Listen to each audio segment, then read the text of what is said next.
let's start into our opening panel. And I see my panelists already in first row. We're talking about beyond the bus. We want to have a comprehensive look at quantum technologies. And for this, I'm very excited to have Heike Riel on stage. Heike Riel is leading the Science and Quantum Information Technologies department. We have Dr. André Kretschmann, Robert Bosch, but he is also the Vice President for Advanced Technologies and Microsystems and Chief Expert for Sensors and Technologies, and also our hosting partner at Quantum Facts. Please, let's come on stage. And last but not least, Dr. Robert Axmann, it's my special pleasure to have him on stage. He's leading the Quantum Computing Initiative at the German Aerospace Center, the DLR. Yes, an applause, come on.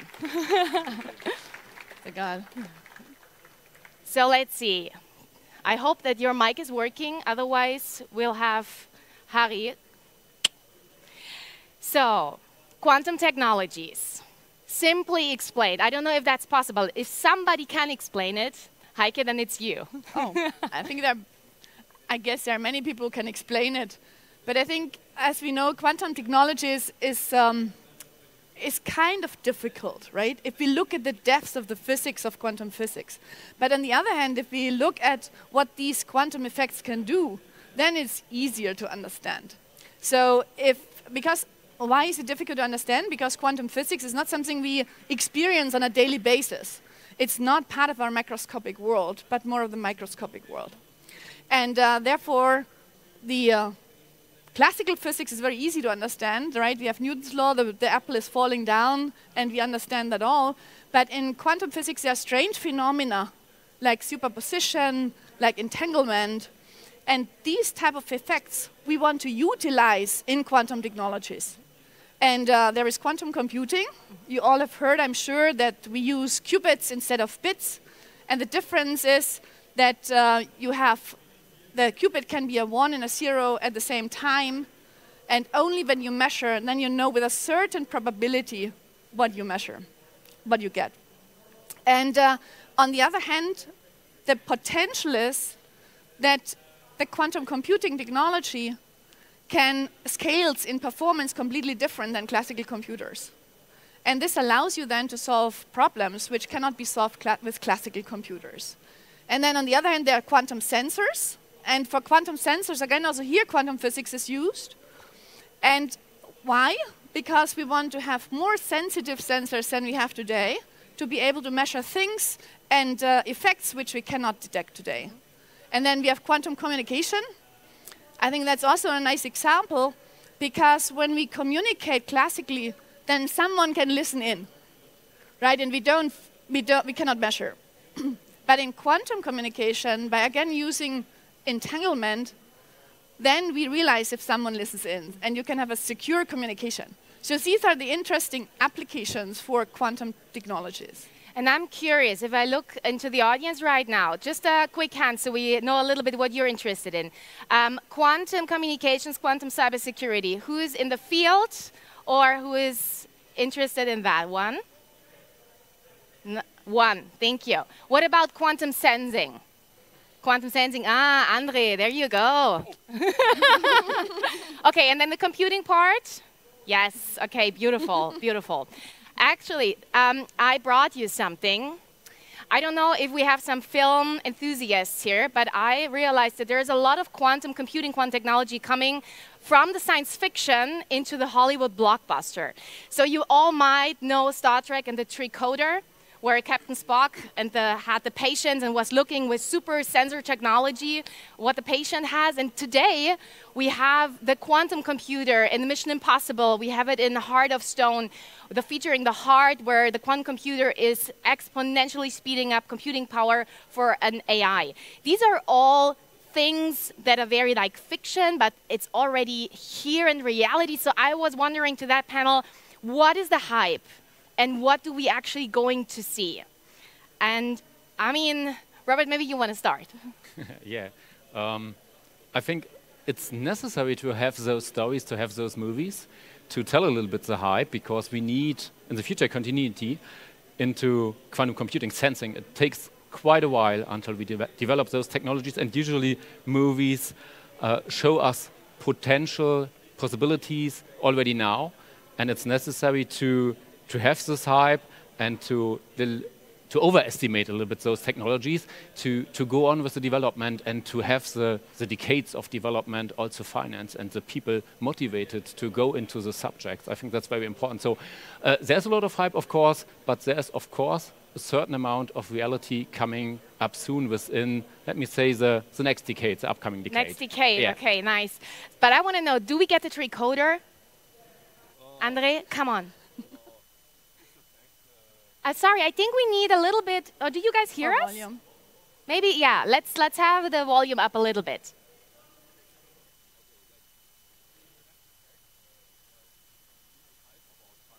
They can understand you. No. Now. Now? Yeah, Okay. now.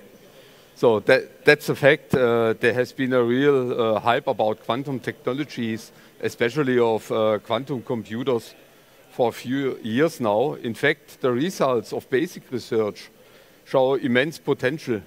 But however, whether these can be implemented and in what form will only become apparent in the next 5 until 10, perhaps 15 years at the earliest. And in the reality, questions such as functionality, costs, size, energy consumption and more must be answered with scalable technologies. The use of quantum technology products in everyday life is conceivable, but there are currently many question marks at the moment. Yeah, and let's So talk. it needs time, more time. Yeah. No, and exactly these are the challenges we want to talk about. Maybe let's talk about industries. And let's say where or in which applications do you expect the greatest potential? Robert, maybe you. Well, I think it's not yet clear where we do see the greatest potential, but what we are seeing at the moment is we are going to start projects in the area of quantum machine learning application, optimization subject, and we do have within DLR projects together with industry to elaborate those use cases specifically to the different platforms we are seeing at the moment, different platforms. Of course, it's very much clear we do see the superconducting systems from IBM, from Heike, for example, but we also see other platforms, and we are not yet, it's not yet clear which platform and which use case together will be perform the fastest way, but quantum machine learning, optimization, mobility, I think that's an area we should have a deep insight into for the potential of quantum computing. Maybe Heike, you want to follow up on that, because you with IBM, you're really diving deep into application use cases. You're partnering with a lot of companies, so maybe you want to add on that. Definitely. But first, actually, let me come back to your Star Trek. Oh, yeah. I think the Star Trek thing, I really love it because it's so inspirational, right? And I think many of the physicists, the engineers, they were inspired by these capabilities which were shown in Star Trek. But we didn't have them at that time. Yeah. So people started to think, how can I get certain features and can get certain things done in ways possible, right? Not everything was possible which is shown in the movies. And I think quantum computers, they are meanwhile real. Yeah. They are coming at the edge that they can also compete with classical computers. We are not yet fully there to have applications where quantum computers can do better than classical. But we also have to have the scaling potential in mind, which I mentioned at the beginning, right? And so what is happening right now is that the quantum computers, the hardware is continuously improved, it's scaled up in performance. And on the other hand, we are developing applications. We are looking at what Robert said about what are the different industries, what are the mathematical applications or the mathematical problems quantum computers can help. And there are specific examples like simulation of nature. Yeah. Which is a very, very interesting part because there are so many hard problems and we can only approximate them. Typically, we cannot exactly calculate them. Mm-hmm. And the hope is and the potential that with quantum computers, we can exactly calculate molecules and predict, therefore, they are also the properties or other materials. And this is, we also collaborate with Bosch here, right? Yeah, please, come on. And so I think he can say more about it specifically. But we are the users of the quantum computing, especially for material simulations and so on. So we are only the users, not on the hardware side. No, but excuse me, especially for the battery technology, right? when it comes to material science. That's Fuel cell, battery, and much more materials which become more and more important in the future. Right. So we are looking, for example, also with partners in CO2 absorption materials, catalysts. They're actually very interesting to look at because they're typically smaller and very important in the industry to develop because typically you need a lot of energy to do certain chemical processes, and these are also interesting applications. Can we find new materials, new catalysts which can do things at lower temperature? The same is for fertilizer, like the Haber-Bosch process is a typical process which consumes a lot of energy. But then also if you go in the medication and medical community, understanding protein folding. So there are many different applications where we are currently, and many others, of course, looking into how can quantum computers help and develop new algorithms and new methods in order to approach these problems. No, thank you for giving that insight, because I think the more you share use cases, the more tangible it really gets for the audience. You said before maybe it is 10 years, then we had 5 years, 15 years. It will take a while. And now my question would be, of course, this research, it will cost something. So what about investment? How does it look on the national level? How does it look on the European level? Maybe we look also at public and private funding. So how much support do we have there? How does it look? And Robert, I'm looking at you for that question. Yeah, I think investment, governmental investment in Europe is significant. And if you have a look worldwide, it's significant in the US, it's significant in China, of course Japan and Australia. But if we sum up everything in Europe, it's significant. And we do have a good basis, a very good basis at the moment. Fundamental research is strong in Europe, especially in Germany.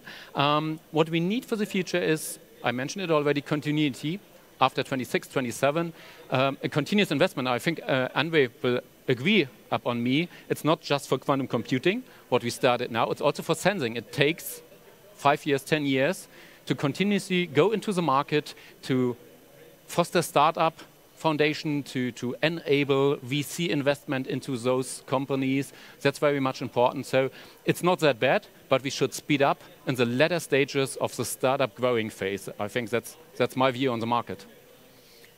Yeah, perhaps I can add. I think quantum computing, as you said, right, it's really on a path.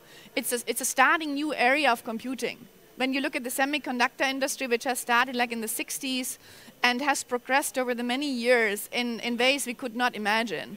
And so I think that with quantum computing, we are in a similar stage like in the late 60s, early 70s, from a status point. And so there is a new era coming. And so investment has to come from different sources, right? At that moment from government, also more from the public side, public investments, right? And private investments, that there is really an ecosystem which is created. Is there something, you were talking about continuity before, is there something on the horizon, like after this investment public-wise is finished, is there something already that you can commit on, that you can count on? I think we do have the clear commitment of politics that we need continuity until the 2030s and so on. But keeping the actual situation in mind, the economic situation in Europe, I think it's difficult at the moment to allocate new money. But I think it's clear and understood that there has something to be done in the future. That's on the horizon at the moment. Yeah. I think that's a very important part because you see it actually also in UK. UK were one of the first to start out with investing into quantum technologies in 2013.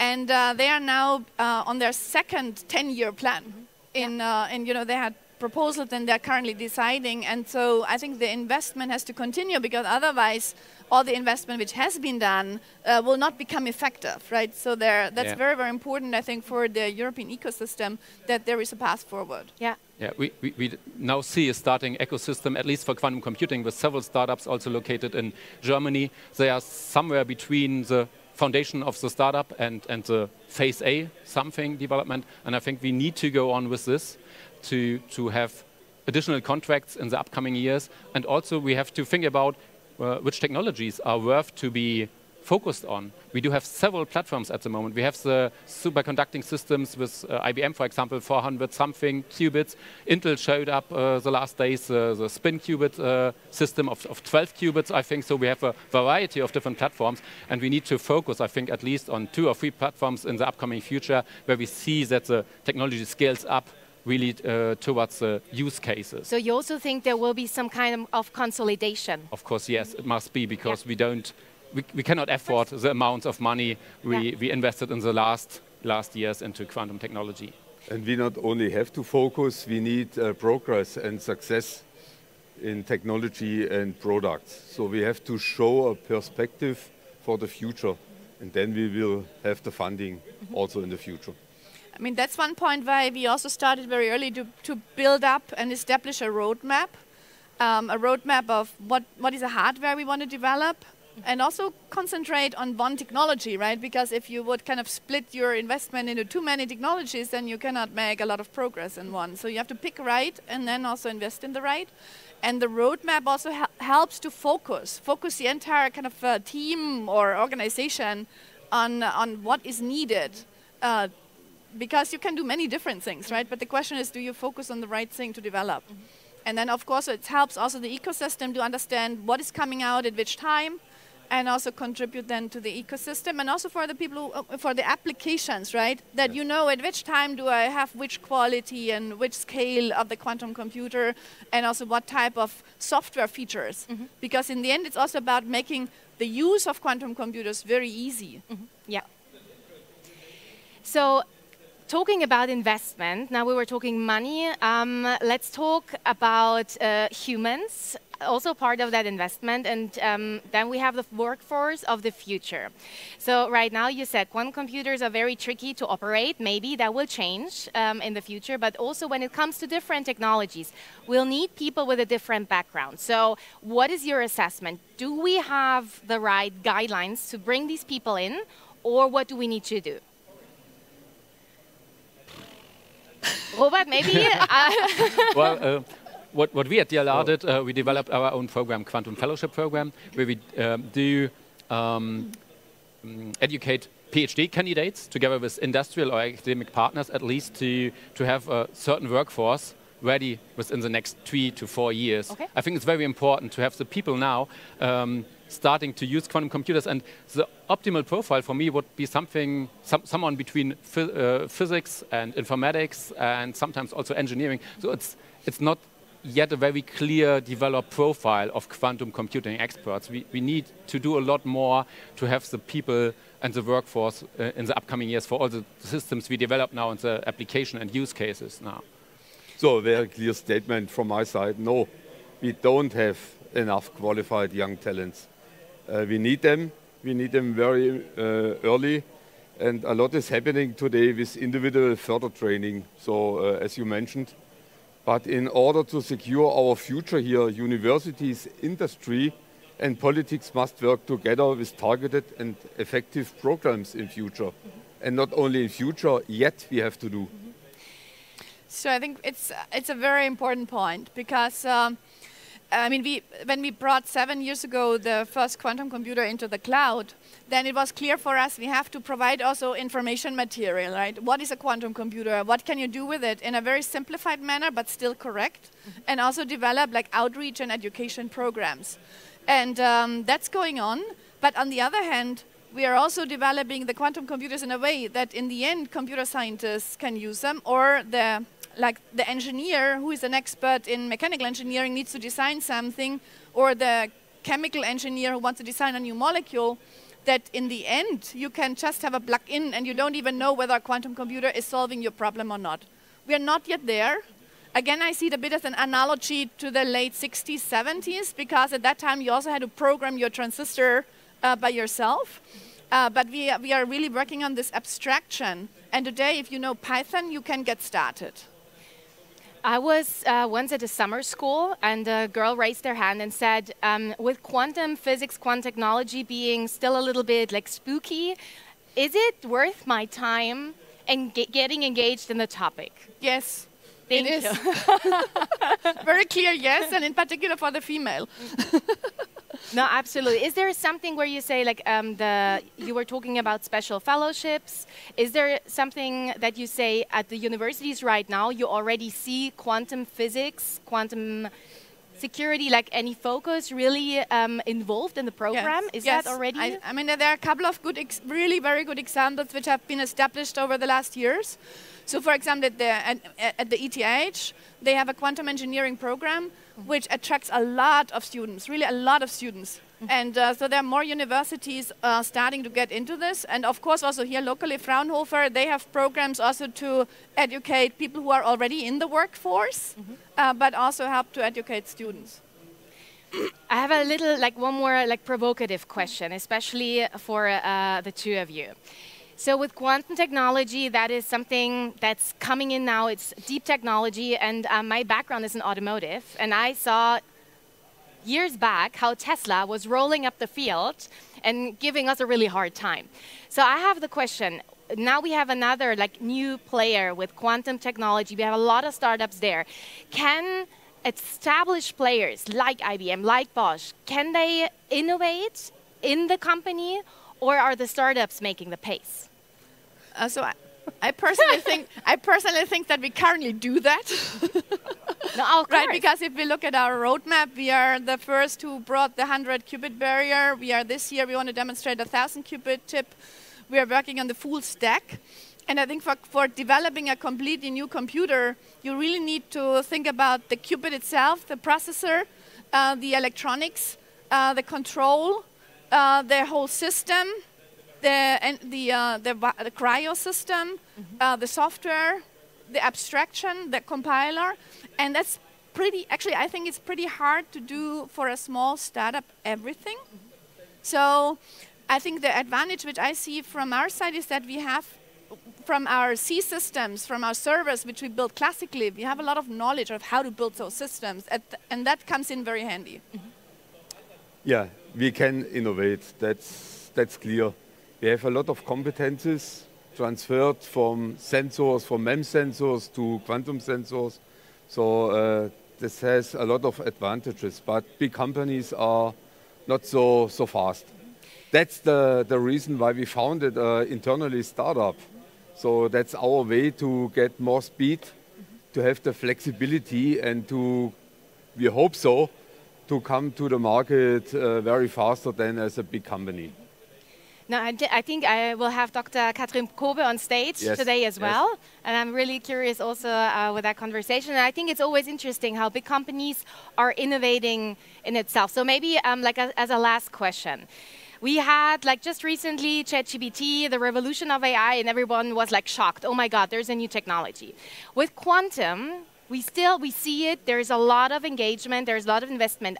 Do you think we'll have that ChatGPT moment where suddenly the quantum computer, the quantum sensor, the three-quarter is there, and everybody's like, oh, I didn't see that coming?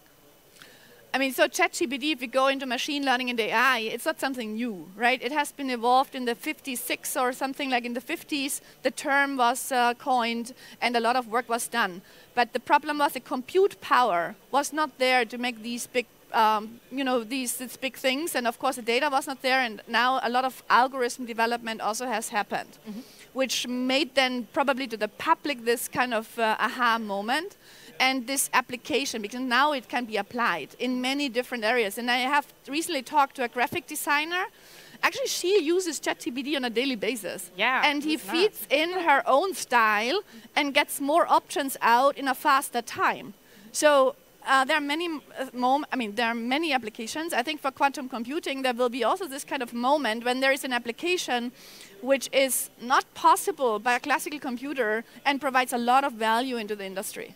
And that's, I guess, we're all working on, right? Yes, we hope so, and we are working very hard on it at Bosch. But perhaps we need ChatGPT for the quantum sensors or for quantum computers. I'm still hoping for the three-quarter. No, beautiful. Maybe if we look at the audience as a last thought that you wanna give back, like as a message for quantum technology in your different areas. Is there something that you want the audience to go home with? Yes, I think quantum computing is there. It's developing. and it's rapidly now at a stage where it starts competing with classical systems, and get started, get informed, and dive into it. Nice. Believe in quantum sensors. Beautiful. And Robert, you have the last word. Yeah, thank you very much. I think get in touch with all the different platforms available and be prepared for the ChatGPT moment of the quantum computing area. That's all. Thank you. Then have an applause. Thank you so much for opening the quantum effects with us. Thank you. Thanks, Mira. Thanks. Thank you.